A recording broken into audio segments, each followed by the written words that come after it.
ఏంటండి పిండి కలుపుతున్నాను అనుకుంటున్నారా? ఏం లేదండి, చపాతీలే. మీరు ఊహించిందే. కానీ చపాతీ అంటే కొంచెం డిఫరెంట్గా చేస్తున్నాను. ఏంటో తెలుసా? గోబీ పరోటా. ఎప్పుడు బంగాళదుంప కూర, రాజమాలే అవి ఏం తింటాం. కర్రీ లేకుండా కూడా మంచి టేస్టీగా ఉండే చపాతీ అండి గోబీ పరోటా. చాలా చాలా బాగుంటుంది. ఇలాగా ఒకసారి ఎలా చేస్తామో చూపిస్తాను. చపాతీ పిండి అయితే కలిపేసుకున్నాం కదండి. ఇది లోపు మనకి నానుతూ ఉంటుంది కదా, పక్కన పెట్టేసి ప్రాసెస్లోకి వెళ్ళిపోదాం.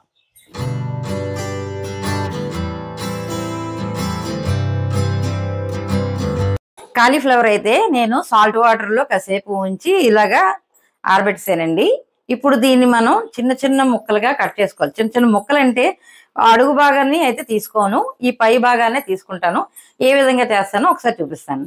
చూసారు కదండి, కాలీఫ్లవర్ని ఈ విధంగా మనం కట్ చేసుకుని ఇప్పుడు దీన్ని సన్నగా కట్ చేసుకోవాలండి.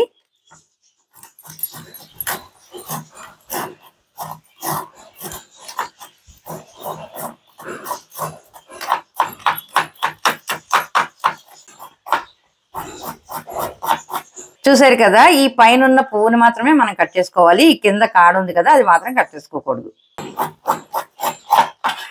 చూసారు కదండి, మనం కాలీఫ్లవర్ లోని పైన ఉండే పువ్వు మాత్రమే ఇలాగా మనం చిన్న చిన్నగా తరుకోవాలండి. కింద ఉన్న కాండాన్ని మాత్రం మనం వాడకూడదు అనమాట. చూసారు కదా, తెల్లగా ముత్యాల్లో ఉన్నాయి కదా, ఈ ముత్యాల లాంటి కాలీఫ్లవర్ తో మనం పరోటా చేద్దాం. ఇలా సన్నగా తరుకున్నాం కదండి, ఇందులో కొంచెం సాల్ట్, అలాగే ఒక స్పూన్ జీలకర్ర, ఇందులో కొద్దిగా సన్నగా తరుక్కున్న కొత్తిమీర. అంతేనండి, సాల్ట్, జీలకర్ర, కొత్తిమీర ఈ మూడు వేసుకున్నాం కదా. ఇది స్పూన్ తో కాకుండా కొంచెం చేతితో కలుపుకోవాలండి. ఎందుకంటే ఇందులో మనం సాల్ట్ వేసేటప్పటికి వాటర్ లాంటిది వస్తుంది కదా, ఇవన్నీ బాగా మిక్స్ అయ్యేటట్టు కొంచెం, అంటే ఎక్కడైనా పెద్ద పెద్ద ముక్కలు ఉంటే మనం చిన్న చిన్న ముక్కలు చిదుముకుంటూ ఇలాగా మెత్తగా కలుపుకోవాలి. మనం ఈ విధంగా కలుపుకోవడం వల్ల మనకి కాలీఫ్లవర్ లో ఉండే వాటర్ లాంటిది రిలీజ్ అయ్యి, అలాగే ఈ జీలకర్ర కూడా అందులో మిక్స్ అవుతుంది కదండి, కొత్తిమీర కూడా మిక్స్ అవుతుంది కదా, ఒక వాటర్ లాంటివి వచ్చి ఒక రకమైన ఫ్లేవర్ అనేది వస్తుందండి. అప్పుడు చాలా బాగుంటది అనమాట. ఇది మనం కలుపుతున్నప్పుడే ఆ ఫ్లేవర్ అనేది తెలుస్తుంది మనకి. స్పూన్ తో కలిపామనుకోండి, ఈ వాటర్ లాంటిది రిలీజ్ అవ్వదు కదా, మామూలుగా పొడి పొడిగా వచ్చేస్తుంది. ఇలా కలపడం వల్ల ఏంటంటే మనకి ఆ ఫ్లేవర్ అనేది తెలుస్తుంది అనమాట. అందుకని ఇలా కలుపుకోవాలి. చూసారు కదా, ఈ మిశ్రమం అంతా ఇలా ఉండాలన్నమాట. చూసారా మన చేతిలోకి వాటర్ లాంటిది ఎలా వచ్చిందో, ఈ విధంగా ఉండాలి. దీన్ని పక్కన పెట్టేసి చపాతీలు ప్రిపేర్ చేసుకుందాం. దీనికోసం నేను కొంచెం నెయ్యి తీసుకున్నానండి. చపాతీలు కాల్చడానికి నెయ్యి పెనం పెట్టేసాను. అలాగే ఇందాక జస్ట్ కలిపేసి ఉంచాను కదా, ఇప్పుడు కొంచెం ఒక్కసారి గట్టిగా కలుపుతాను.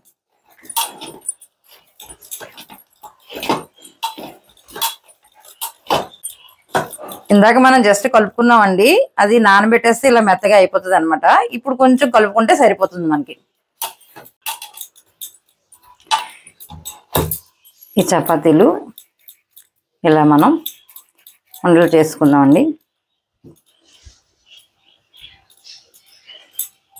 అందరూ రౌండ్గా చేస్తారు, మీరేంటండి కోల్గా చేస్తున్నారు అనుకుంటున్నారేమో. చూసారు కదండి, ఈ విధంగా చేసుకుందాం. అందరూ చపాతీలు రౌండ్గానే చేయాలని ఏం రూల్ లేదండి, ఇలా కూడా చేస్తే చపాతీ బాగా వస్తుంది. చూపిస్తాను. స్టవ్ వెలిగించుకుని పెన్నం పెట్టేసుకుందాం అండి. ఈలోపు హీట్ అవుతుంది, ఈలోపు చపాతీ చేసుకుందాం. దీన్ని ఇలా చేసుకుని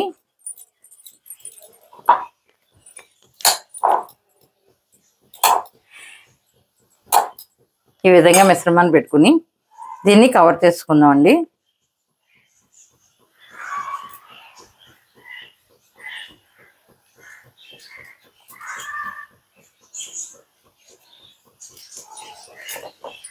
దీని మీద కాస్త పిండి అద్దుకుని మనం ఒత్తుకోవాలండి. లోపల స్టఫ్ అనేది బయటకు రాకుండా జాగ్రత్తగా ఒత్తుకోవాలి. ఇప్పుడు దీన్ని పెన్నం మీద వేసుకుని నెయ్యితో కానీ నూనెతో కానీ వేపితే సరిపోతుంది. నేనైతే నెయ్యితో కాలుస్తున్నాను. ఇందులో మీ ఇష్టమేనండి, నెయ్యి అన్నా వేసుకోవచ్చు, నూనె అన్నా వేసుకోవచ్చు. మా ఇంట్లో మా పిల్లలు అయితే నెయ్యి ఇష్టపడతారు, అందుకే నెయ్యి వేస్తున్నాను. ఈ విధంగా చేసుకుంటే తలసరిగా వస్తాయండి. వీటినే ఇంకో రకంగా కూడా చూపిస్తాను ఒకసారి, పలుచగా ఎలాగ వస్తాయో. ఇలా చిన్న చిన్న ఉండలుగా చేసి ఇప్పుడు మళ్ళీ చపాతీ చేసుకుందాం.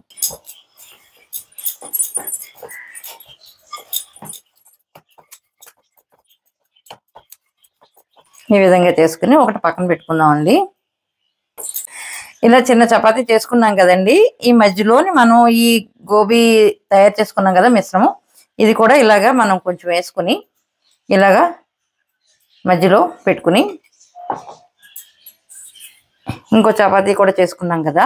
ఇప్పుడు దీని మీద ఇలాగ మనం పెట్టేసి ఇలాగా ప్రెస్ చేసేస్తే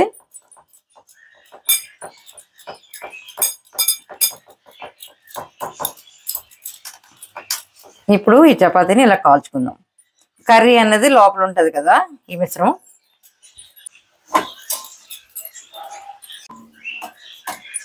ఈ చపాతీకి కూడా రెండు వైపులా నెయ్యి వేసుకుని కాల్చుకుని తీసేద్దాం. ఇప్పుడు పైన చపాతీ కింద చపాతీ పలచగా మనం వేసాం కదండి. లోపల అనేది ఈ స్టఫ్ పెట్టాం కదా, అది మనకి ఆవిరికి ఉడుకుతుంది అనమాట. అది ఉడికి చాలా టేస్ట్ వస్తుంది. మనం ఇలా కూడా చేసుకోవచ్చు, అందులో కలిపి చేసుకోవచ్చు, కొంచెం దళసర వస్తుంది. ఈ విధంగా చేసుకుంటే బాగానే ఉంటుంది. ఎలా చేసుకున్నా కానీ టేస్ట్ అనేది చాలా బాగుంటుందండి. చాలా చాలా బాగుంటుంది. ఈ విధంగా చేసుకుంటే ఈజీగా ఉంటుంది. కొంచెం అలా చేసుకున్నాం అనుకోండి, ఒక్కోసారి మనం సరిగా చిన్నగా తరగకపోతే మనకి మధ్య మధ్యలో కన్నాలు అనేవి వచ్చేస్తాయి అనమాట. ఇలా చేసుకున్నాం అనుకోండి మీకు ఇబ్బంది ఉండదు అనమాట. ఈ విధంగా పెట్టుకుంటే సరిపోతుంది. ఇలా రెండు వైపులా కాల్చుకోవాలండి. ఇది తీసేస్తున్నాను. గోబీ పరోటా అయితే రెడీ చేసామండి. దీనికి ప్రత్యేకించి కర్రీ ఏం అవసరం లేదని చెప్పాను కదా. దీనికైతే కచంబరి అయితే అద్భుతంగా ఉంటుందండి. దీన్ని ఆ కాంబినేషన్తో తింటే చాలా చాలా టేస్ట్గా ఉంటుంది. ఇప్పుడు నేను కచంబరి ప్రిపేర్ చేస్తాను. రైతా కోసం పెరుగు తీసుకున్నానండి. ఒకసారి దీన్ని బీట్ చేసుకుందాం. పెరుగు గడ్డ పెరుగు అయితే బాగుంటుందండి. ఇందులో వాటర్ కలుపుకోకూడదు. ఇలా ఒకసారి బీట్ చేసుకుంటే మనకి లూజ్గా అవుతుంది కదా. బీట్ చేసుకుందాం. ఇందులో ఆనియన్స్, అలాగే కొత్తిమీర, అలాగే పచ్చిమిర్చి, సన్నగా దొరుకున్న క్యారెట్, అలాగే దీనికి సరిపడా సాల్ట్. ఈ రైతా కోసం ఉల్లిపాయలు కానీ, పచ్చిమిర్చి కానీ, కొత్తిమీర కానీ, ఈ క్యారెట్ కానీ సన్నగా తరుక్కుంటే సరిపోతుందండి. ఇలా సన్నగా తరుక్కుని వేసుకుంటే మనకి తినేటప్పుడు బాగుంటుంది. ఇదంతా ఒకసారి కలిపేసుకుందాం అండి.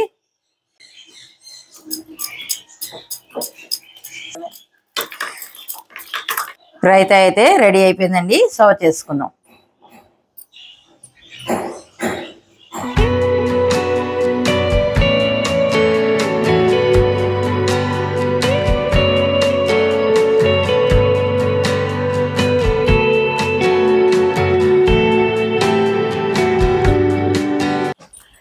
శైలజ గారు, gobi paratha super super. Taste ఎలాగుందో చెప్పండి.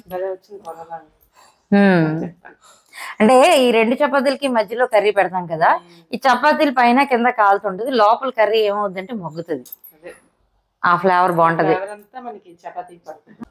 మీరు ఎప్పుడు ఆల్రెడీ తింటూ ఉంటారు కదా, అంతకు ముందు ఒకసారి చేసి.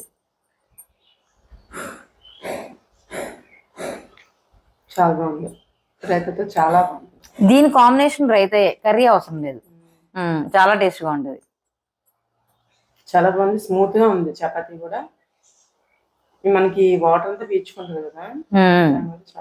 ఇది డిఫరెంట్ గా అండి. ఆలు పరోటా మనం చేస్తాం కదా, ఆలు పరోటా చేస్తాం. అలాగే మనకి పన్నీర్ తో కూడా మనం పరోటాలు చేస్తాం. అలాగే ఇది ఈ టైంలో మనకి పువ్వులు దొరుకుతాయి కదా, కాలీఫ్లవర్, ఇలా చేసుకుంటే చాలా టేస్ట్ గా ఉంటది. చాలా బాగుంది. ఒక ఆంటీ నేర్పించారు నాకు, అక్కడ హైదరాబాద్ లో ఉండేవారు. ఆవిడ చేశారనమాట. అది నాకు చిన్నప్పుడు ఎప్పుడో, అది నాకు ఇష్టపడి ఇప్పుడుకి అలా చేస్తూ ఉంటాను నేను. చాలా బాగుంటది. చూసారు కదండి గోబీ పరోటా, చాలా టేస్టీగా ఉంటదండి. ఈ విధంగా ఒకసారి చేయండి. ఎందుకంటే సీజనల్ గా దొరికేవి కదండి. ఈ టైంలో మనం ఈ విధంగా చేసుకుని తింటే, ఎప్పుడు ఆలు అని కాకుండా ఈ విధంగా కూడా ఒకసారి ట్రై చేస్తే చాలా టేస్ట్గా ఉంటుందండి. ఒకసారి ట్రై చేయండి. ఈ వీడియో కనుక మీకు నచ్చినట్టయితే లైక్ చేయండి, షేర్ చేయండి, సబ్స్క్రైబ్ చేయడం మాత్రం మర్చిపోకండి.